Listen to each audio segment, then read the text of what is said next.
Hello बच्चों, science classes के YouTube channel पर स्वागत है। तो हम पढ़ रहे थे चैप्टर नंबर 10 विद्युत धारा यानी कि इलेक्ट्रिक करंट। तो आज हम चैप्टर नंबर 10 के अंदर टॉपिक पढ़ेंगे ओम का नियम। तो ओम का नियम पढ़ेंगे। तो ओम का नियम क्या होता है? यदि किसी चालक तार की भौतिक अवस्था जैसे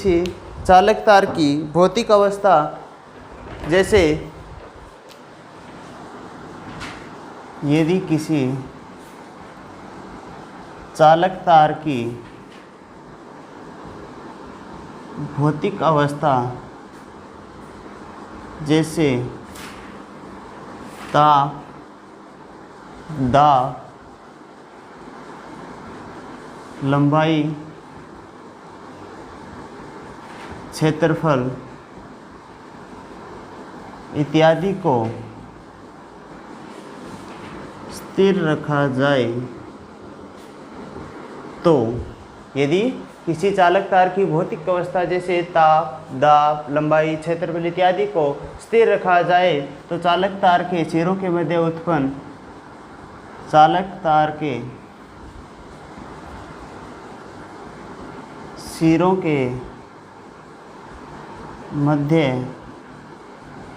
उत्पन्न विभवांतर चालक तार के सिरों के मध्य उत्पन्न विभवांतर प्रवाहित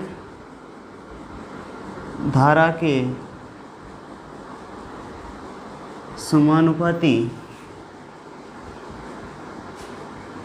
होता है। तो ये तो क्या होगी ओम के नियम की परिभाषा। यदि किसी चालक तार की भौतिक अवस्था ताप, दाब, लंबाई, क्षेत्रफल इत्यादि को स्थिर रखा जाए तो चालक तार के सिरों के मध्य उत्पन्न विभवांतर समानुपाती होता है किसके? प्रवाहित धारा के। तो V समानुपाती I। यदि समानुपाती का निशान हटाएंगे तो समानुपातिक स्थिरांक आएगा R। तो V बराबर R I या V बराबर I R। मतलब V क्या हो गया? विभवांतर, I धारा और R क्या है? समानुपातिक स्थिरांक। जहाँ R क्या है? एक स्थिरांक है जिसे क्या बोलते हैं? प्रतिरोध। इसे बोलते हैं हम प्रतिरोध। तो प्रतिरोध क्या है? R। तो R यदि इस सूत्र से R का मान निकालें तो R बराबर हो जाएगा I गुणा में है तो बराबर के निशान के इधर साइड भाग में, तो R बराबर V बटा I यानी प्रतिरोध बराबर विभवांतर बटा धारा। तो प्रतिरोध बराबर हो जाएगा विभवांतर बटे धारा। तो यहाँ से यदि मात्रक निकालें तो प्रतिरोध का मात्रक R बराबर क्या होता है? V बटा I। तो V क्या है? विभवांतर, और विभवांतर का मात्रक क्या होता है? वोल्ट। उसके बाद बटा के अंदर है धारा, और धारा का मात्रक होता है एम्पियर। ये हो गया एम्पियर। प्रतिरोध का मात्रक क्या हो गया? वोल्ट बटा एम्पियर, या जिसे क्या बोलते हैं? ओम। तो प्रतिरोध का मात्रक क्या हो गया? या तो बोलो वोल्ट बटा एम्पियर, या जिसे बोलते हैं ओम। तो ये क्या हो गया? सूत्र R बराबर V बटा I, और जिसका मात्रक होता है वोल्ट बटा एम्पियर या ओम। इसके बाद एक ओम की परिभाषा।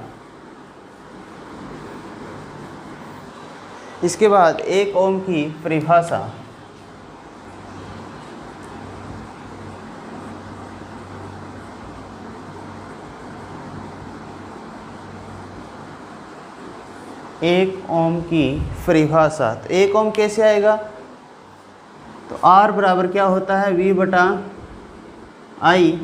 यदि V बराबर 1 वोल्ट और I बराबर 1 एम्पियर। यदि V बराबर 1 वोल्ट हो और I बराबर 1 एम्पियर हो तो R बराबर क्या हो जाएगा? 1 बटा 1 बराबर 1 ओम। तो 1 ओम की परिभाषा क्या हो जाएगी? यदि किसी चालक तार में 1 एम्पियर धारा प्रवाहित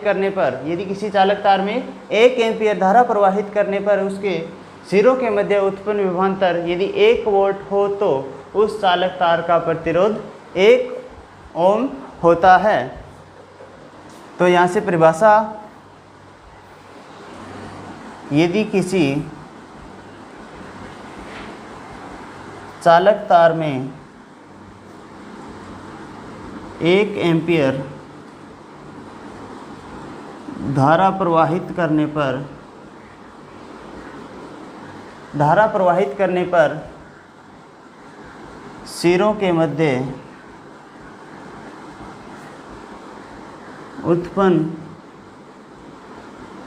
विभवांतर 1 वोल्ट हो तो, यदि किसी चालक तार में 1 एम्पीयर धारा प्रवाहित करने पर उसके सिरों के मध्य उत्पन्न विभवांतर 1 वोल्ट हो तो उस चालक तार का प्रतिरोध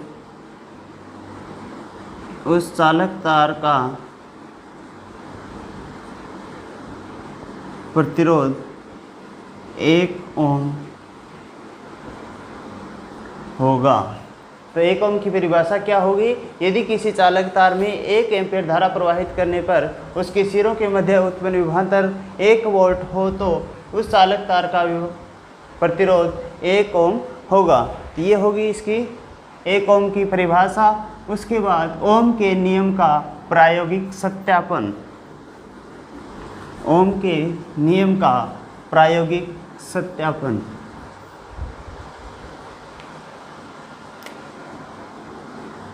ओम के नियम का प्रायोगिक सत्यापन। ओम के नियम का प्रायोगिक सत्यापन कैसे करेंगे? इसके लिए प्रायोगिक यानी कि प्रैक्टिकल, तो प्रैक्टिकली प्रूफ करेंगे। तो इसके अंदर डायग्राम, ये प्लस ये माइनस, ये क्या होगी? बैटरी होगी V वोल्ट की। उसके बाद कुंजी लगा दी, ये धारा नियंत्रक,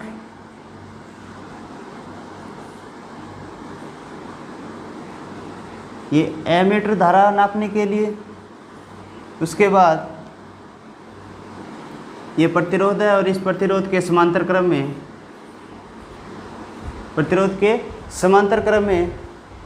आर प्रतिरोध है। इसके समांतर क्रम में विभवांतर नापने के लिए वोल्टमीटर लगा दिया।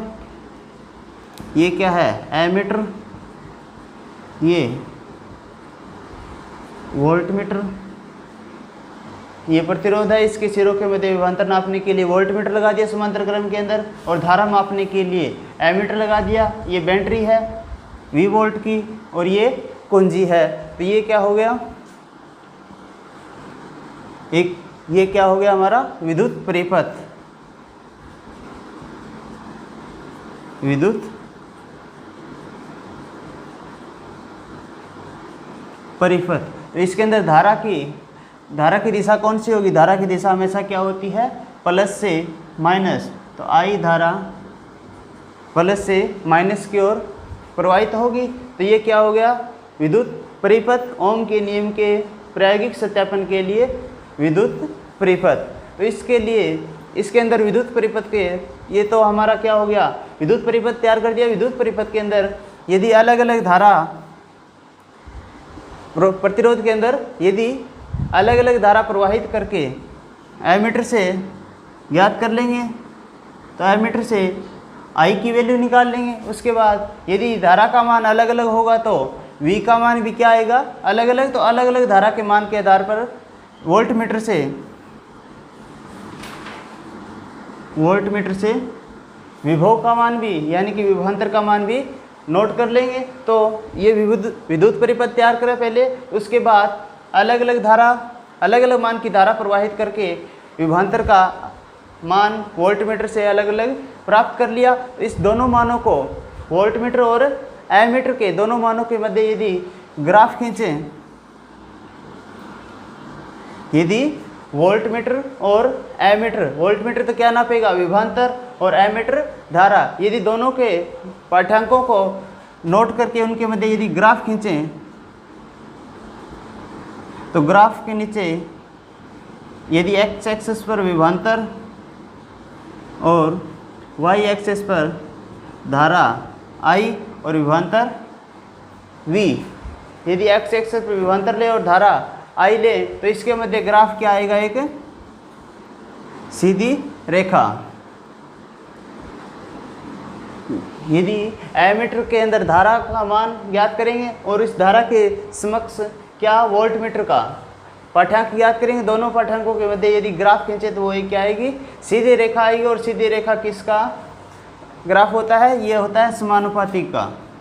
तो इस ग्राफ से ओम के नियम का प्रायोगिक सत्यापन होता है, क्योंकि ओम ने ही यही बताया था कि उत्पन्न विभवांतर यदि किसी चालक तार की भौतिक अवस्था परिवर्तित न की जाए यानी कि स्थिर रखे जाए तो उसके सिरों के मध्य उत्पन्न विभवांतर उसमें प्रवाहित धारा के I के समानुपाती होती है, ये ओम ने बताया था। उसके बाद यदि प्रैक्टिकली रूप से भौतिक सत्यापन के अंदर करें तो अलग अलग धारा प्रवाहित करेंगे जिसका मान एमीटर द्वारा नोट कर लेंगे। तो अलग अलग धारा के लिए विभवांतर का मान भी क्या आएगा, अलग अलग आएगा, उसका मान भी वोल्टमीटर द्वारा नोट कर लेंगे। तो दोनों आंकड़े, यदि दोनों आंकड़ों के मध्य एमीटर द्वारा धारा का मान ज्ञात किया गया है और वोल्टमीटर द्वारा विभवांतर का मान किया गया है, तो दोनों यदि आंकड़ों के मध्य एक ग्राफ खींचें तो दोनों आंकड़ों के मध्य यदि ग्राफ खींचे तो वही क्या आएगी, सीधी लाइन आएगी। और सीधी लाइन होता है समानुपाती का ग्राफ, तो जिसके द्वारा हम ओम के नियम का प्रायोगिक सत्यापन